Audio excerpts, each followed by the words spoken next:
Okay, what you see right here is, listen, I started out by just cutting my green onions. You know, of course, I cut off the roots on the end, and then I want to chop them. I only use this as an example so you guys can see, you know, just about the size. And also, I put the white part of the green onion inside of there also. And then the next thing, you know what I used? I used fresh parsley. If you ask me, my opinion is, you know, I'm sure everybody agrees with this. You know, fresh is just always better. So just fresh parsley. I made a lot of it because I like to use it for garnish. And listen, it brings an amazing taste to it. Now here you can just see me, you know what, I use this as an example also just to show you, you know, how far I went as far as cooking my bacon. You know, I didn't want to cook it all the way. I still wanted to be, you know, I'm thinking about, you know, the thumbnail, and I'm thinking about, you know, it can be just a little bit crisp and just a little bit soft. Now look, okay, you get your pot, you want to go ahead and pour your chicken broth inside of your pot, and then you want to bring it to a boil. Once you have it boiling, you don't want it to boil too long because you can evaporate, you know, some of your chicken broth will evaporate. So now you just want to get your, you know, get your 1 cup of uncooked grits. Go ahead and put it, you know, put it in. And then listen, you want to continuously stir them so they don't get too thick on you.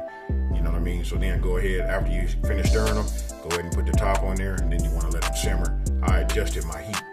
Now it's up to you, you know, as far as the texture and how thick you would like for it to be. You can always add some more chicken broth to it. Here you can see that I'm adding some butter. Those were 3 tablespoons of butter, you know, salt and pepper.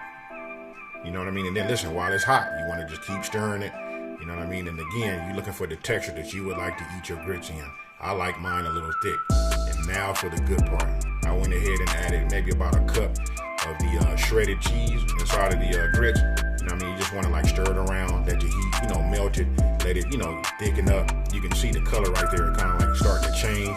And then after that, right there, okay, so look, what you're seeing right there is, listen, I'm just checking the texture.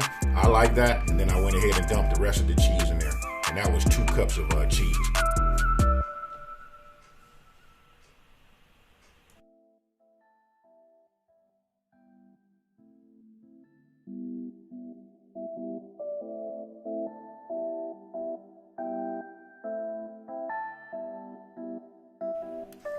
Once you got everything, you know, mixed, your butter, salt and pepper, cheese, and your grits, and everything is just right, go ahead and cover them, set those to the side, go ahead and get the pan that we made our bacon in, and we're going to use that same bacon grease, you know what I mean, that delicious flavor. That's what we're going to fry our shrimp in.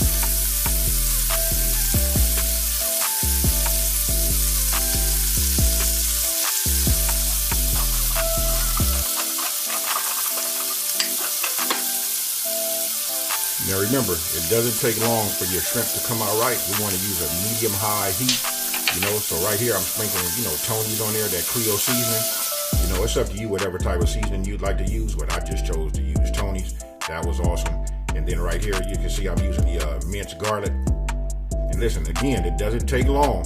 So what you want to do is, you know what I'm saying, look about 2 to 3 minutes on medium-high heat. So as you're putting in the rest of your ingredients, as you see right there, you know, once I get them in there, and then we're going to start to flip them over, and then we're going to go back over the top and then start putting a little bit more seasoning on the other side. And if you want to know how, you can see, listen, if you want to know how your shrimp is cooking, if you look at the bottom of the shrimp, you can see where it starts to turn, instead of it being that raw pink, you know, pink looking color, what it does is it starts to turn white. And as it gets all the way almost to the middle of it, that's when I flip them over. You do not want to overcook your shrimp because it can become rubbery and just, you know, they're just too chewy. But listen, when they're done right, this right here, hands down, if you guys know anything about me, I can just tell you, even stick your hand out and just drop the mic. Look at this presentation right here. This is what you're looking for. It's seasoned just right, cooked just right, and that's it. And right here, now it's time to plate.